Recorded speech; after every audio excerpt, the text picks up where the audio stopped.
Are you ready for your students to rock their short responses? Whether it's on a quiz, an in-class assignment, or even on their homework, what I'm going to share with you today is a mini framework that students can follow for answering any short text-dependent question. And it is a fabulous framework that you should be using over and over again.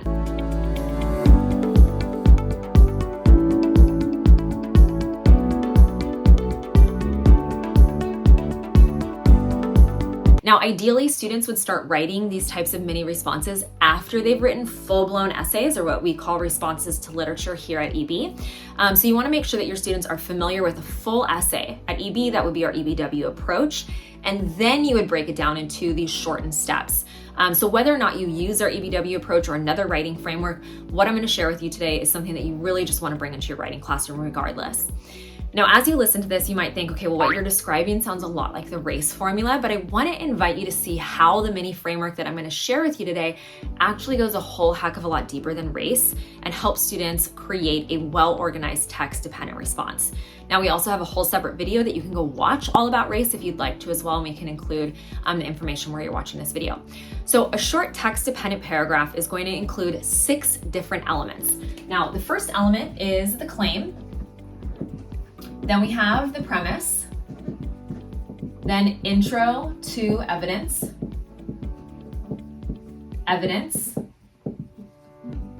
justification, and then finally a concluding sentence.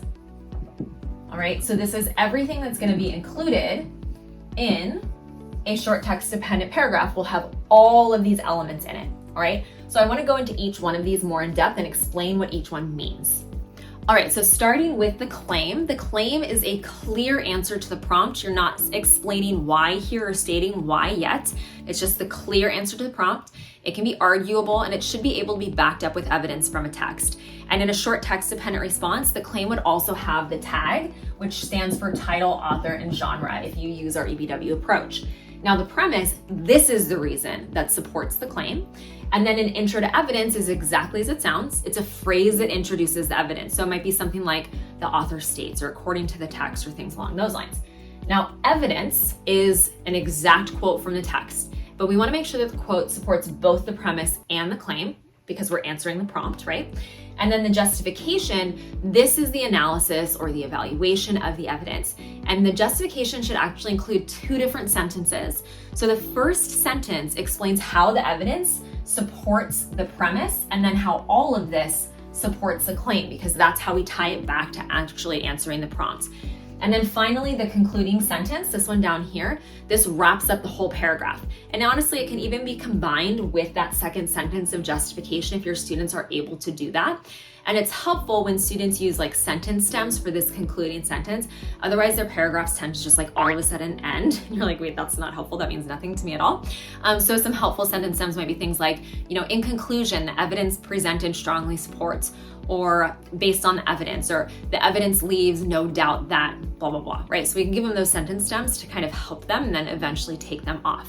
So now that you have this breakdown of what a mini text-dependent response looks like, what I'm going to do is I'm going to put on your screen right now an example text-dependent paragraph answering a question. So this paragraph is answering the question, what is the theme of the story, The Little Red Hen? And as you can see, it follows this framework. So in a author's charming children's book, The Little Red Hen, etc., right, we have the claim in that first sentence. Now, then we'll have the premise following that. So the little red hen's consistent work in growing and harvesting the wheat, etc. So I'm not going to read through that whole sentence for you, but you can see now that's the reason, that's the why. Well, now we have the intro to evidence, the author writes, and then the evidence itself, you'll notice it's an exact quote from the text that we're including in our short response. And of course, we have our citation as always. Then after the evidence, you're going to go into your justification and you're going to tie it all back together with that concluding sentence at the very end that brings the thing full circle. And so now we have this beautifully crafted short response that uses this kind of 6-step approach for teaching mini text-dependent responses for our students. Now, this is ideal for analyzing like key scenes in a novel, for short answers on a quiz. You can even use this framework for silent debates, or you can give students, at the end of a section that you've read in class, you can put students in groups and have their group come up with a mini response, and then they can present their response to the class. There are a variety of ways in which we can utilize this with our students. And what I love so much about this is what it does is it gives our students so many different opportunities to practice all of these elements that they need to be practicing with when it comes to writing, right? If we're only helping our students or giving our students the opportunity to practice justification when they write a full-blown essay at the end of a novel, they're only gonna write like 5, 6, 7, maybe essays in an entire year. But with short text-dependent responses, we can do this once a week. We can do this twice a week. We can do this every day if we're incorporating it in different capacities, right? So this gives our students so many different opportunities, like we talk about, in spiraling those skills to really help elevate them in their writing. So hopefully this really helps you. And if you liked this video, make sure that you hit subscribe where you're watching this one.